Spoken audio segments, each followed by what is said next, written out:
আজকে যাব আমি কাজে। তো তার জন্য ব্যাগের মধ্যে কাজের যন্ত্র আর জামা প্যান্ট ভরে নিয়ে গাড়ির মধ্যে লাগিয়ে দিলাম ব্যাগটা। তারপরে খাবার খেয়ে আর ব্যাগের মধ্যে খাবার ভরে নিয়ে বেরিয়ে চলে আসলাম বাড়ির থেকে। বাস স্ট্যান্ডে এসে কিছুক্ষণ বসলাম, কারণ আমার সাথে আরেকজন যাবে। এবার কাজের সাইড চলে এসেছি, কাজ শুরু করে দেবো। আজকে ঢালাই হবে, তো তার জন্য এখানে সাইড পাটা মারা হচ্ছে মেশিনে করে। এবার ঢালাইয়ের মশলা মাখানো শুরু হয়ে গেছে।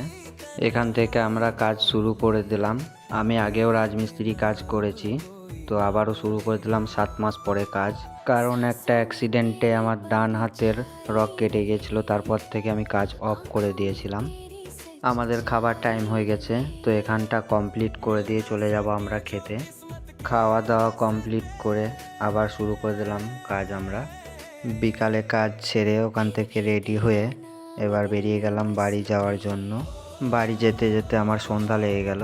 তো এখানেই আমি আমার মিনি ব্লগ শেষ করলাম। তোমরা লাইক, কমেন্ট, সাবস্ক্রাইব করে পাশে থেকো।